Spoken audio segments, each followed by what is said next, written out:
Yo quiero tener lo siguiente. Vamos a hacer la siguiente expresión, ¿ok? Yo quiero tener que a partir de un radio, por ejemplo, tengo un radio de 100, quiero poder calcular varias cosas. Por ejemplo, quiero poder calcular su perímetro completo y dividirlo entre 4. A partir del radio. Sabemos que para tener el perímetro, let perímetro sería igual a radio, sería igual a pi por radio, y todo esto tendríamos que elevarlo al cuadrado. Para hacer una expresión, para elevar algo, podemos utilizar la multiplicación doble. Ahora, esto de acá, como ven, pi me dice que no está definido. Entonces vamos a definir un pi. Vamos a decirle que pi, en minúscula, va a ser igual a 3 más 14, 16. Y vamos a guardar pi acá. Vamos a cambiarle el nombre a pi en minúscula. Si yo hago un console log de perímetro, vamos a tener el resultado del perímetro, ¿okay? Que es este de acá. Ahora, ¿qué pasa si yo, por ejemplo, quiero dividir esto por 4? Pues bueno, tengo que a perímetro decirle que let cuarto de perímetro, porque es un cuarto, tiene que ser perímetro, va a ser igual a perímetro dividido 4. Radio de fracción, y ya lo tenemos. Y yo quiero mostrar esto por consola ahora. Este es mi valor final. Ahora, imagínense que yo tengo otro radio. Lo llamamos radio 2. Y este empieza en 30, por ejemplo. Vale 30. Y yo quiero sacar lo mismo otra vez. Bueno, tendrías que hacer todo este código de acá para sacar justamente el cuarto del perímetro evaluado en este radio. Por ahí es una función medio compleja, pero no importa. Lo interesante es que para sacar el mismo valor, yo tengo que hacer todo este proceso otra vez. Es acá donde entran las funciones. Por ejemplo, vamos a definir nuestra primera función. Y justamente lo que va a hacer es evaluar este resultado. Se va a llamar function y le vamos a poner un nombre. ¿Okay? Cuarto de perímetro. Y dentro lo que va a hacer es justamente sacar un cálculo. Ahora, vamos a hacer esto de acá y vamos a pegarlo acá. ¿Qué pasa si yo quito esto y yo pongo cuarto de perímetro, que es el nombre de la función, y lo ejecuto? Va a hacer toda esta evaluación de nuevo. Y si yo lo vuelvo a copiar y lo vuelvo a pegar, como él lo está haciendo otra vez. Y otra vez. Y es como si yo copiase este mismo código dentro y lo pegase.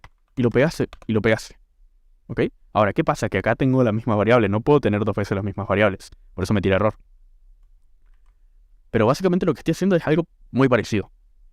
Ahora, el problema acá es que, claro, radio vale 100 nomás acá, siempre. Por eso tengo este mismo resultado siempre. Algo interesante sería, por ejemplo, que yo pudiese decidir cada vez cuánto va a valer radio. Para eso lo que vamos a hacer es definir que dentro de estas llaves, que están acá, un parámetro que se va a llamar radio. Y yo voy a eliminar radio desde acá. Ahora, como acá yo estoy recibiendo un valor, tengo que pasárselo también cuando lo ejecuto. Y en este caso primero va a ser 100, después yo que sé, va a ser 14, después va a ser 52, y acá va a ser 400 y algo. Y como ven, cada vez me está retornando un valor distinto, porque cada vez radio es distinto. Vamos a mostrar por consola al principio el valor de radio. Y como ven, la primera vez recibió 100, que es este valor que le pasé acá. La segunda vez recibió 14, que es este de acá. Y la tercera, 52, y la última, 435. Como ven, muy interesante. Ahora, claro, acá lo estamos mostrando por consola, que por ahí no es lo más interesante. ¿Por qué? Porque está bien, tenemos el perímetro y tal. Ok, perfecto. Ahora, yo quiero que el valor que me devuelve acá, yo pueda guardarlo en una variable. ¿Cómo podría hacer? Bueno, podríamos hacer esto. Let mi variable, cualquiera, no importa. Y acá adentro asignárselo. Y decirle que cuarto de perímetro va a ser esto. Y luego, en vez de hacer todo esto, darle cuarto de perímetro, ejecutar cuarto de perímetro con un 100, o sí, por ejemplo un 100, o un 12. Y después, justamente, hacer un console log de mi variable. Como ven, acá tenemos el resultado. Mi variable ahora tiene este valor. Pero ¿qué pasa? Que otra vez tenemos el mismo problema, porque esto ya no es reutilizable, porque tenemos una variable de la cual depende la función. Entonces, esto no nos sirve. Esta estrategia no nos sirve. Lo que tenemos que hacer ahora es justamente devolver el valor para luego poder guardarle una variable. Y eso lo podemos hacer en una función con la palabra reservada return, de retorno. Si yo le digo que retorne cuarto de perímetro, entonces yo acá puedo hacer, por ejemplo, guardar esto en una variable, let mi variable, guardo lo que devuelve, que recuerden que esto es una expresión, ¿ok? Esto está expresando un valor, no lo estamos declarando. Si bien estamos declarando una variable, el valor que está acá es una expresión. Como esto expresa algo, un valor X, no sabemos cuánto va a ser, de 12, entonces esto nosotros lo podemos guardar en una variable y mostrarlo por consola después.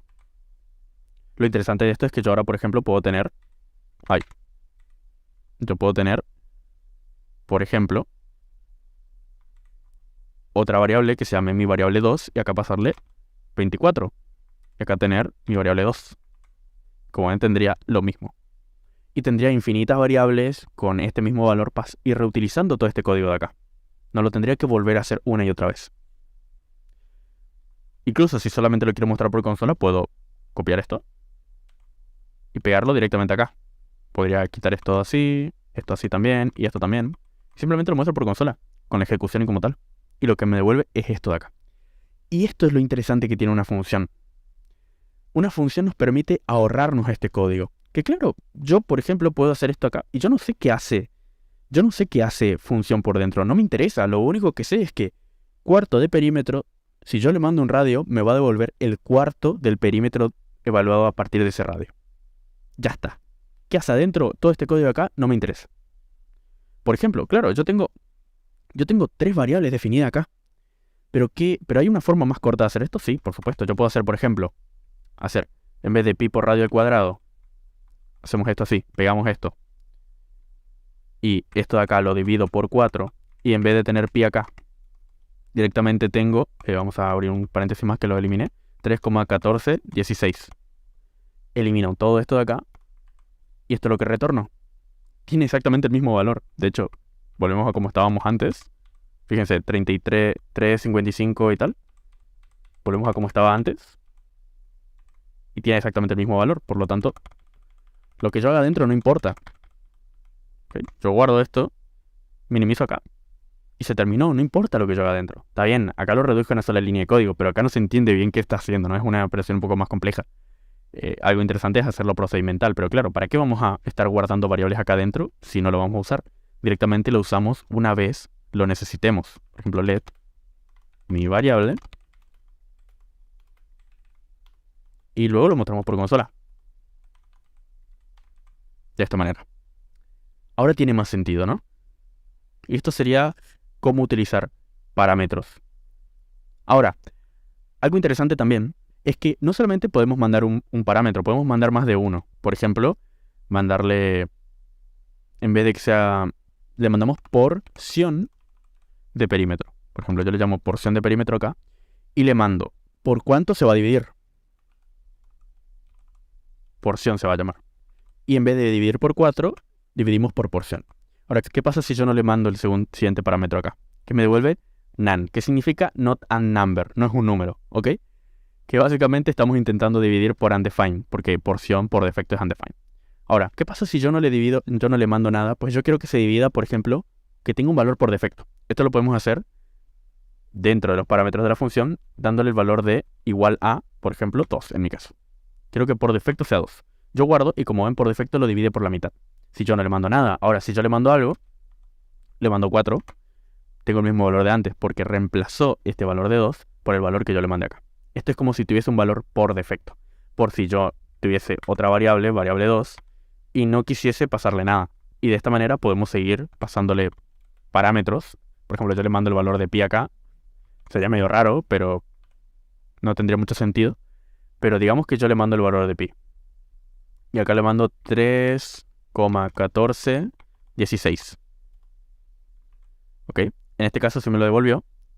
Y bueno, acá tenemos que mostrar por consola también variable 2. Como ven me dice not a number. ¿Por qué? Porque pi no tiene un valor por defecto. ¿Ok? Claro, tendría que tener un valor por defecto, ¿no? Que sea 3,1416. Ahora, ¿qué pasa? Que si yo le mando un valor acá, no le voy a mandar el valor de pi. ¿Cómo yo sé a cuál valor? Imagínense que tenemos más variables acá, más parámetros. ¿Cómo sé a cuál le estoy cambiando el valor? Bueno, va de izquierda a derecha. Siempre le voy a cambiar primero el valor a porción. Por ejemplo, yo le mando 3 y como ven lo que hace es dividir por 3. Y el valor de pi, bueno, está usando el valor por defecto. ¿Okay? Si yo le quito el valor por defecto, van a ver que me va a tirar not a number porque pi ya no tiene valor. Ok. Como va de izquierda a derecha, siempre le vamos a estar mandando un valor por defecto dependiendo de lo que nosotros queramos. Ahora, hay un problema. Si yo no le quiero mandar nada a porción, quiero que use el valor por defecto, pero quiero mandarle algo a pi, bueno, me voy a ver en la situación de que tengo que mandarle sí o sí un valor, ¿no es cierto? Por ejemplo, le mando así y esto me da error. Ahora, ¿qué puedo hacer acá? Pues mandarle undefined. Y ahí sí va a utilizar el valor de pi como 2 y la porción por defecto va a ser 2. Por ejemplo, yo le mando 3,1416 otra vez. Y en este caso, como ven, me manda esto. Si yo acá le mando un 4, me manda esto de acá. Si le mando un define, esto sería una forma. La otra forma y la que es más útil es usar parámetros nombrados. A esto básicamente se le llama cuando en vez de mandar parámetros así sueltos, mandamos un objeto. Y acá nosotros vamos a poder nombrar cuáles son los parámetros que estamos mandándole. Por ejemplo, yo le voy a mandar pi, le mandamos así, un objeto, donde dentro le vamos a mandar los parámetros. Esto puede estar todo en una sola línea. ¿Ok?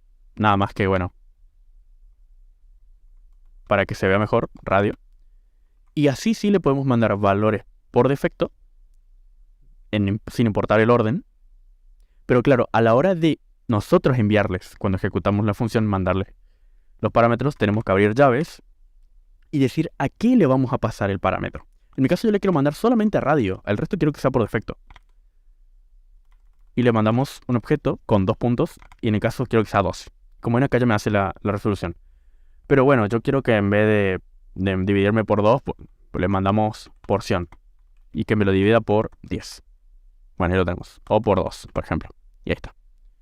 ¿Ok? Y esto es muy interesante. Si quiero mandarle también el valor de pi, yo le digo cuánto quiero que valga y a qué valor le hago. Lo importante es que, por ejemplo, yo puedo hacer esto y mandárselo después. No importa el orden. El orden no va a importar. O sea, yo puedo mandarlo en cualquier orden y esto va a seguir funcionando. Como ven, sigue mandándome el mismo valor. Esto es lo interesante. Esto me sigue mandando none porque, claro, es como si yo le hubiese mandado un objeto vacío.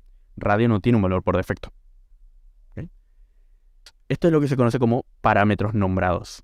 Y es tal vez la forma más útil de la que podemos usar las funciones, ya que sabemos, cuando usamos más de un parámetro, sabemos exactamente qué es cada cosa. Y no nos organizamos por un orden de parámetros. Para terminar, tenemos que entender que en JavaScript existen varias formas de representar una función.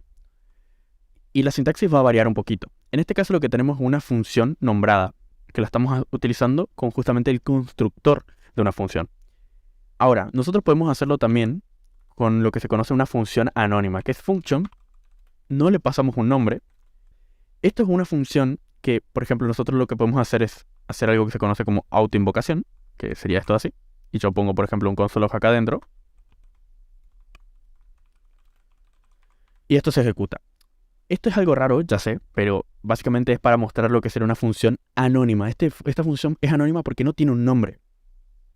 Ahora, también existe otra forma, que son las nuevas funciones que denota JavaScript, bueno, nuevas entre comillas, viene a partir de 2016, que son las funciones con flecha. Justamente son funciones que a partir de utilizar una flecha, podemos ejecutar un trozo de código. Console log. Hola mundo. Ahora, como ven, esto como tal no devuelve nada, porque esto es una función que además de ser una función flecha, es una función anónima, porque no tiene un nombre. Ahora, nosotros le podemos poner un nombre a esta función. ¿Cómo? Ahora, una forma de reutilizar esta función es asignándola a algo, como puede ser una constante. Mi saludo. Y decir que todo esto de acá va a ser igual a esta constante. Y ahora esta constante es una función, por lo tanto la puedo ejecutar. Como ven dice, hola mundo.